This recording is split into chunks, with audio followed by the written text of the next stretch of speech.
और अब बात एसआईआर को लेकर सुप्रीम कोर्ट के बड़े फैसले की। सुप्रीम कोर्ट ने एसआईआर प्रक्रिया को वैध और संवैधानिक करार दिया है। चीफ जस्टिस सूर्यकांत की अगुवाई वाली बेंच ने कहा कि चुनाव आयोग को एसआईआर के लिए विशेष प्रक्रिया अपनाने का अधिकार है और ये मनमाना नहीं है। कोर्ट ने कहा कि यह संवैधानिक नहीं है बल्कि कानूनी तौर पर सही है। सुप्रीम कोर्ट ने कहा कि संवैधानिक व्यवस्था और जन प्रतिनिधित्व अधिनियम के तहत निर्वाचन आयोग को मतदाता सूची का विशेष गहन पुनरीक्षण करने का अधिकार है। बिहार में निर्वाचन आयोग द्वारा मतदाता सूचियों के विशेष गहन पुनरीक्षण को चुनौती देने वाली याचिकाओं पर सुप्रीम कोर्ट ने ये फैसला सुनाया।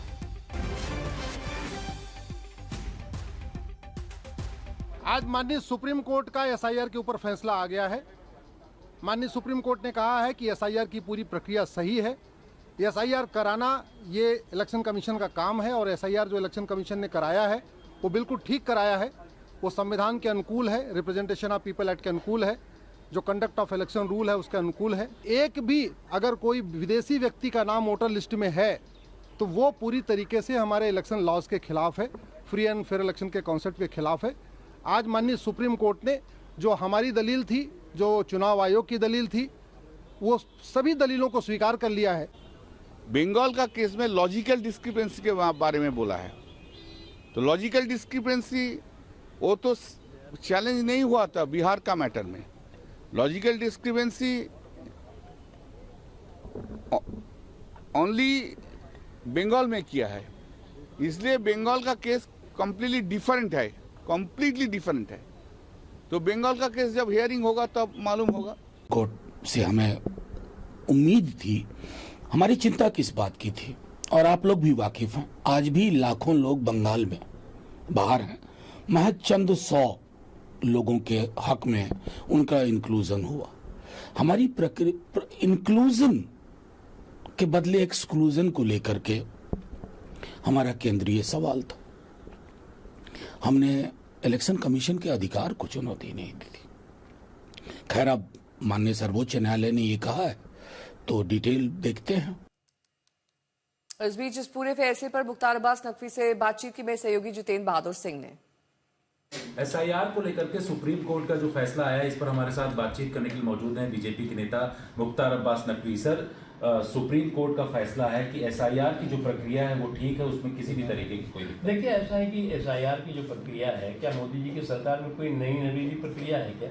कोई नई नवेली योजना है क्या? ये भारत में लगातार निरंतरता के साथ चलने वाली एसआईआर की प्रक्रिया है और एसआईआर के जरिए जो है वो जो वैध नागरिक हैं और मतदाता हैं उनकी सुरक्षा होती है और जो अवैध नागरिक और मतदाता हैं उनकी समीक्षा होती है।